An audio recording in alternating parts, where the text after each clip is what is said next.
The Savage family finally let it be known that there wasn't anything of this and there wasn't anything of that, because in fact the trust had been exhausted for some time, and that's why Nick had come to Tutu a couple of years before and said, we can't support you anymore, you have to go on SSDI to provide enough income for you. We're having trouble just keeping the house up. So that's, when you look at, well, there's opportunity and there damn sure was motive.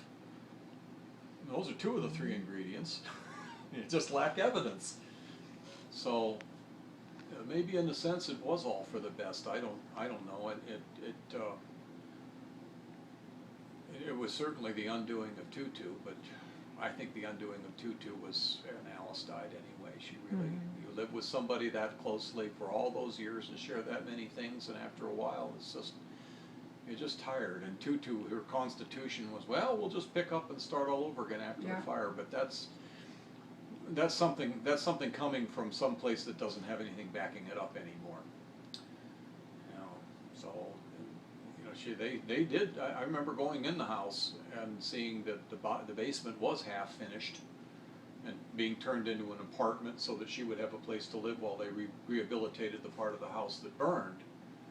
And she never used it because she got sick and died, and then, you know, they had to take all of the stuff was out of the upper floors of the house by that time anyway, because the fire started in the kitchen and burned up and out into the dining room. It didn't affect the basement.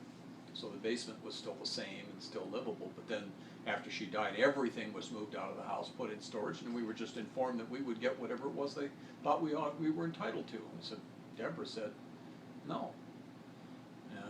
And Ann said no. And Ann was over there picking up the pieces. Deborah. Tutu deserved better than that. Well, I think in the end, she got better than that. You know, in the end, she got better than that. I spent that time over there in Palo Alto with Nick and Jim Savage, saying that, you know, you want to treat this woman like she was just nobody, and we're not going to let that happen. We're going to have everything. Her heirs are going to have everything that she was entitled to. You guys want to just forget, for the sake of a few pieces of furniture, some jewelry, and some glassware. You said that to Jim? Yes, I did.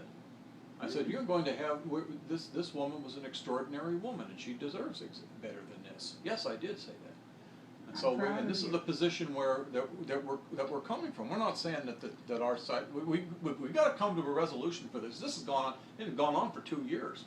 It was stringing me out and everybody out. There was a little bit of money that came, you know, from the insurance, and that vanished. I think there was some jewelry sold and some other things to get a little bit of money so that we could hire an attorney and find out what we had to do. How to sell a car. The sale of the car. Yeah, and so that we would have enough resources to be able to at least find out where we stood, and Tom Henry set us straight on that. So, well, you know, you can hire me, and even if I don't charge you anywhere near what I'm entitled to charge you at the end, I can tell you by the time you get done with this fight, there will be nothing left.